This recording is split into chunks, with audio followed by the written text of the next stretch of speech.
Yo, what's good, guys? Welcome back to episode 4 of the Hustle Podcast. Again, it's your boy, John Tran, your host, and we got my guy, Gabriel Arambula, as a co-host. Say what's good? Was good, peeps. What up? As you guys can see, the past 3 podcasts have been a progression, like massive difference from the first podcast to the third one. And again, really excited. Things are going to get better every single day. And have a great topic in store for EP4, baby. You ready? Let's go. All right, cool. So the topic is going to revolve around leadership. I know for myself and Gabe, we've had management experience, leadership experience. Gabe, he was a district manager at a T-Mobile back in 2019, 2020, running like 10 stores at the same time, 30 employees. And myself, I ran a team of 10 life insurance sales agents. And what I wanted to ask Gabe and for this episode is what makes an exceptional leader, right? Actually, what's the difference between a leader and a manager? So, do you want to go for the twofer and have me answer both those questions, or should I pick one? So, no, I get. I'm just being silly. All the above. I get where you're coming from. So, just to clarify, back in the wireless industry, last DM position was actually it's like 10, close to an average of like 7 to 10 employees per store. It was about 12 stores, so 120 plus employees in that last region. And a couple of the things that were really important in that leadership role, as well as in any leadership role, are going to be driving results first and foremost, right? So when we think from that perspective, what does that look like in the way of sales? So when it comes to the most important things that leadership encompasses, first and foremost, results. Because if you're not driving results, it begs a question: are you leading, right? And when we take a look at results, we take a look at results in the way of tangible sales results, but also human capital. Are we developing our people? Are we growing our people? Are we leaders of leaders? Or are we just shepherds of sheep? And when it comes to driving results and leading in a sales environment, you need to lead a pack of lions. And lions don't follow sheep. And when you're in a leadership role, you must lead. And the way you lead determines not only the outcome of your sales results, but also the outcome and the development of human capital. I just want to pause right there, because I feel like those two items, the sales results and human capital results, it just the question in and of itself, John, it's massive.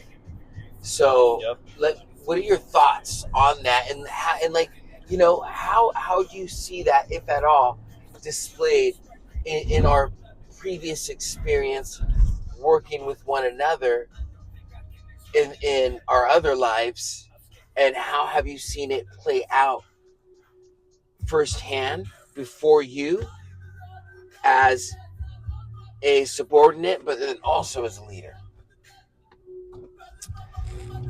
Your question is pertaining to like results? Yeah. Like results-driven leadership? Yeah, results-driven leadership, and like does any of that resonate? Just overall, generally Oh. speaking, like what are your thoughts on that? Oh yeah, 100%, man. It's like, look at any business, any company. Without results, there's no business. There's no company, right? And results can mean a lot of things. It can mean the amount of revenue you're bringing into the company, right? Results can mean the skills that you've helped your team develop, and they're actually getting tangible results, right? The way I see it, the way I see results are measured is like money, right? Money is a reflection of the inputs that you put into a business. Yes. Right? It's like, let's say, for instance, if your business is like breaking even, or let's say barely making it by, you're negative, for instance, right? That's always, you can always tie that back. You can always reverse engineer to what have you been doing? What have you been like putting into the business, right? Are you showing up on time? Are you leading by example? Are you taking care of yourself?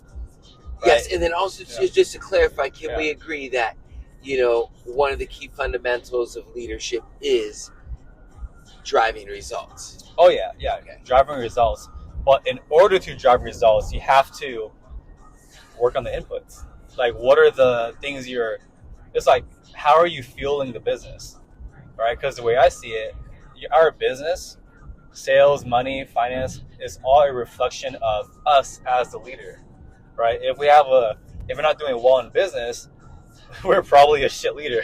Yeah, and so like as far as inputs are concerned, let's walk through an example of inputs that we would apply in anything that we've done or that we're doing now, like even in an account executive role. Like what are some of those inputs that are required in order to attain the desired result? Great question.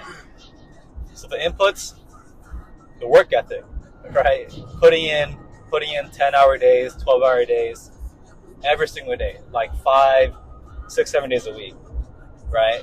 And also, what kind of work are you putting outside of work? That's how you really separate a great leader to an average leader. An average leader, all they do is work 5 days a week, 8 hours. They're doing the bare minimum, right? For an exceptional leader, they're going above and beyond. They're talking to their employees, their coworkers, their peers. And so, real quick before you continue, and I want you to continue on that. What makes an exceptional leader? Like, what's the difference between a leader that is just getting it done, and maybe they're doing an okay job or a good job, and they're hitting their metrics or whatever the case may be? What's the difference between that leader that like he can go home and have a good night's sleep and still do a good job, and that exceptional leader? Like, what's the difference? What are some of the differences? And you're alluding to that right now. It's very simple. They have a massive drive, right? They have a massive why. They have a massive chip on their shoulder.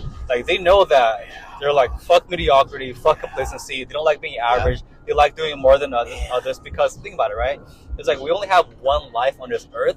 Why be average? Like we're talking about. Like, the only thing worth in this life is to maximize it. Maximize every single potential you have, right? You're not just here to be like everyone else, right? You're here to, like Genghis Khan. We're here to conquer. Yeah, here to conquer. Here to dominate. Here to conquer and bring everybody with us to the top, right? So one example, right? When I was a life insurance sales manager, right? Before I became manager, I was doing more than every single person. I was putting in way more hours. I was putting in like way more work, dialing into off hours, 12-hour days.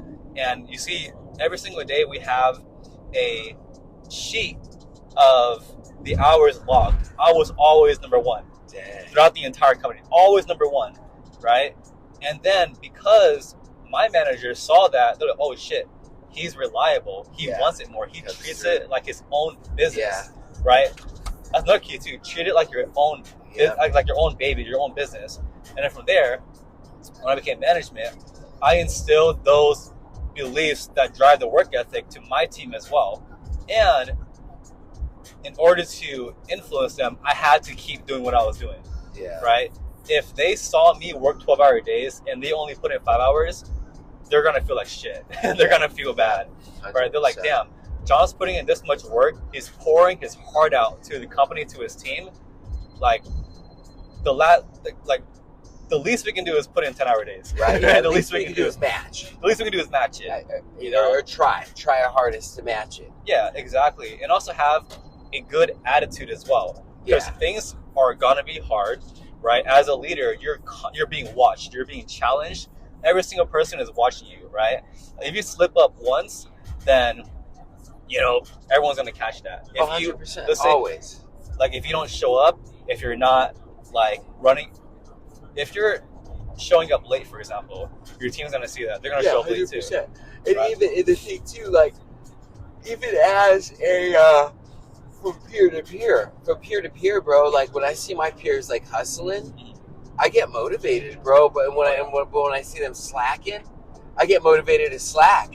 Oh, yeah. That's right. You know what I mean? And so I think regardless of whether you have a leadership position or not, having that drive, like you said, is a key attribute that separates a manager from a leader, right? Because there's people that are managers that, they're just checking lists, checking boxes, waiting for vacation and clocking in, clocking out. And maybe they're doing a great job, but are they meeting their full potential, right? Are they driving results sales wise, but then also with human capital? And like developing people has always been something that I've loved, man. Like just working with people. People are a very intriguing species. Humans are very intriguing. Very species, intriguing, right?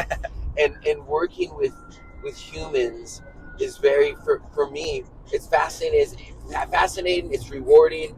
Like taking individuals that had previously thought they were unable to accomplish certain things and taking them to the place where now they're accomplishing those things that they thought they couldn't do or thought that they weren't great at.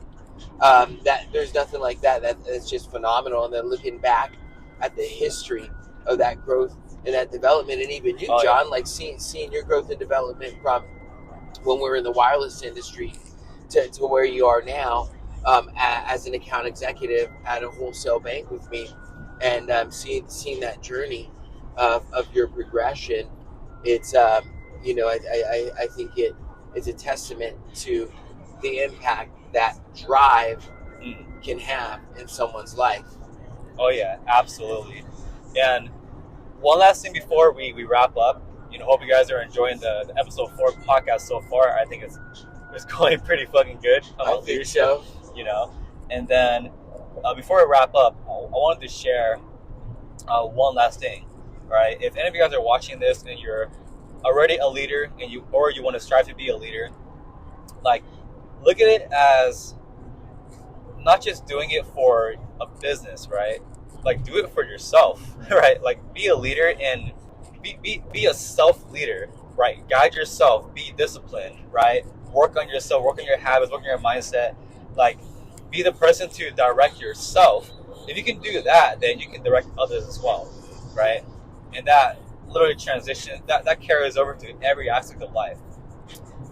Yeah, Gabe, any last words for the viewers? I mean, hard to top that, bro. I agree 100%. Totally concur. Thanks for joining us, guys. Look forward to the future growth. See you at the top. All right, peace, guys. See you tomorrow.